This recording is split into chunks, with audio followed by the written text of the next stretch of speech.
thank you for being here. Glad to be here. Thank you for having me.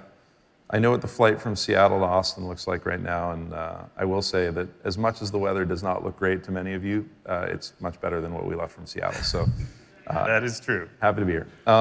So Rob, I would love you to just describe the foundational pillars of security that you guys are working on. What is on Microsoft's mind with security these days, and what are customers talking to you guys about?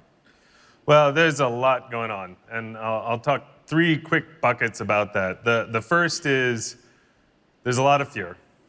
Nation state, ransomware gang, geopolitical tension, there's just a lot going on. And in the face of that, security teams feel overwhelmed. It's quite a natural response. Working at Microsoft, our point of view and our story, sort of the matcher to what you were talking about, is this real need to say we have to stop thinking about protecting Microsoft stuff. Of course we will keep protecting Microsoft stuff, but we can't think about that as our only lens. We really have to broaden it to think about how we work across platform and across cloud, and how we partner better with other companies who really have that same mission on how do we keep companies more secure.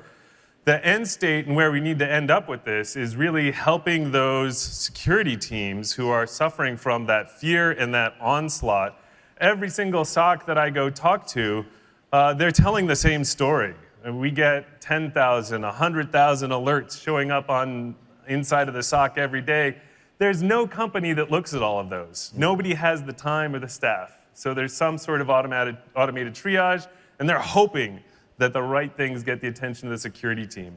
And then for the things that turn out to be problems, nobody has the time to go deal with all of them. They simply need tools to help with automation on how do you do the investigation, how do you get the right data into the SIEM, and how do you go take action on that so you can actually fix the problem. And it's just such a truth with so many of these things, especially for ransomware actors, that if you can get in there early and take action and interdict before things start to spread, the difference in outcomes is amazing, because the ransomware gang's in it for ROI. So if you stop them, they'll typically just move on to the next. Yep. They won't spend time coming back or digging in. And when you think about automation, which you just mentioned, and the lack of automation in a lot of these processes, like, why is it not automated? Like, what's standing in the way? Well, that's a complicated cultural question. There's so much going on. Some of it has to do with where people came from. And so a lot of these tools and systems and organizations were built up over years. There's layering of things on top of each other. Sometimes I think of CISOs as having this incredibly difficult job stretching across multiple business units where, we acquired a bunch of companies and we put it all together and then we said, hey, you're the CISO, protect it. And that's a tough experience. So having the tools that can work across that is hard. The second thing, more for the technology vendors, I would say we need to do more. Yeah. We need to do a better job of getting them the tools that will actually make a difference. In some ways, we have to give up on perfect. Yep. There's just too much to do, whether it's all the list of things to do to manage endpoints and set the posture of your environment, or all the list of things to do to monitor and protect when breaches show up. Both of those lists are endless. So give up on ever getting to the bottom of the list. Make sure that you have the data and the insights to do the important stuff first, and make sure you have the tools to do it quickly so that you aren't just stuck at the top of the list. So on that point, what about the Tanium partnership excites you? Well, there's 2 things that I think it just fits right into those buckets. It's just a very That's why I asked it as the next question. Nicely done. Thank you. I was waiting for you to say the right words, and then I could jump. We've been practicing this all night. So thing one is, as I think about how Tanium and Sentinel can work together, it is a very natural, dare I say, convergence about how can we make sure that data and insights from Tanium are showing up inside of that unified SIEM so that security teams have that data present when they want to go monitor, when they're looking for what is that most important thing I'm going to worry about. Having accurate, up-to-date information is critical. And then the second part of it is let's use Tanium as a vehicle with which we can take action and go ahead and fix problems. And both of those are excellent ways to help pull together that story, not only within the security team, but also more and more, how do the security and the IT teams work together? Yes, that is a big subject matter that we keep on talking about, is how to get all of these security and ops teams to be singing off the same hymnal, comfortable that each one of them is doing kind of what makes the other one successful. What do you think we can do to bridge that gap better? Because I will say, like, when we look at why a lot of people are getting breached, or why the performance is so bad on their devices that ops can't succeed, often they'll point at each other and say it's their fault. Well, you already hinted towards problem number one with reading from the same hymnal. If they don't have the same data, if they're just disagreeing about the facts, you're doomed to begin with. There's just no way they will ever get a shared point of view about what problem to go solve if they're not seeing the same world.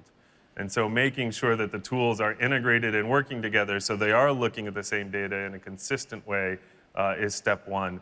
And then step two usually comes down to, I'll call it trust but verify, this like, I handed something off and you said you were going to take it, and do I actually see the feedback loop coming into my tool that shows the right things happened, and I can have that confidence that the workflow moving back and forth is truly seamless.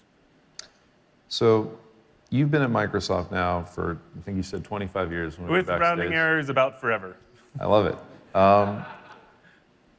I was mentioning as you were coming up on stage this idea of you guys being really open to partners. And you mentioned it when we just started talking. Can you describe for me the evolution of the way partners have been looked at Microsoft over the last decade or two? Like, how's it changed? Well, it has been a change and it's been an evolution. I am very relieved by it because I think it really helps us accomplish the things that we need to accomplish by setting the right goal and metric. And you said it earlier, we're here to protect customers. And so partners that we can work with that will make that better and make that easier, like Tanium, we're all in. And it's not all altruistic. I'll be completely honest. When we have partnerships like this that work together and more effective, customers are going to use our tools. Customers are going to be excited about them. Customers are going to get better outcomes, and that's good for the business. But it's really this lens on let's be very, very clear about what drives great execution inside of a customer environment, and that's have multiple partners working together.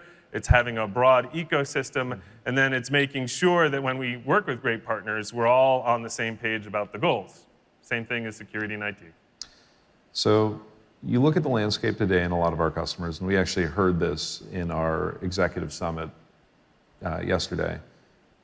Many of them have 50 or 60 tools that they're trying to stitch together today. And many of them are very narrow point solutions, but they need that one thing that tool does, and so they have to keep it around.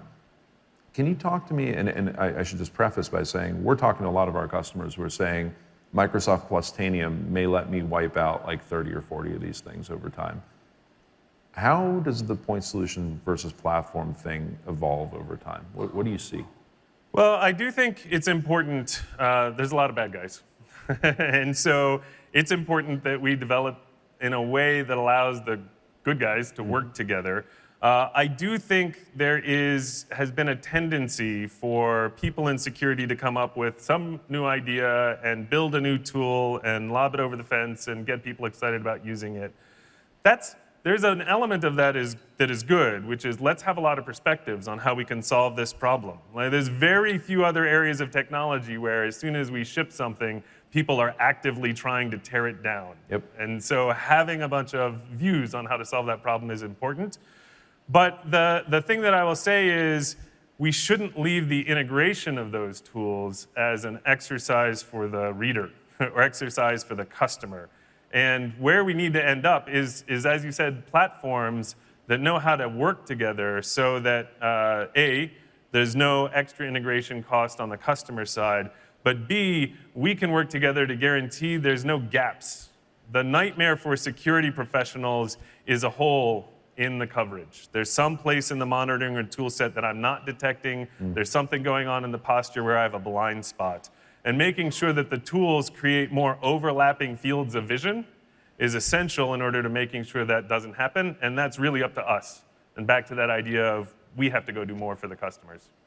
Well, I completely agree with you on all those points. So look, I will just say, I said at the beginning, I'll say it at the end. I did not think it was going to be possible. If you'd asked me 2 years ago to have you sitting in the seat you're sitting in talking about this, I'm really excited that we're doing it. And I will also say that we've got a lot of customers who are adopting Sentinel now, adopting MDE now, seeing that we're making that relatively seamless to do and providing manageability benefit and providing some of that automation. And I do think a lot of the people in this audience have been asking us for this for decades. So it's exciting to see it. Yeah. So look, I really appreciate the time. Thank you very much. Take care. And Rob will be around at the beer garden, I'm sure.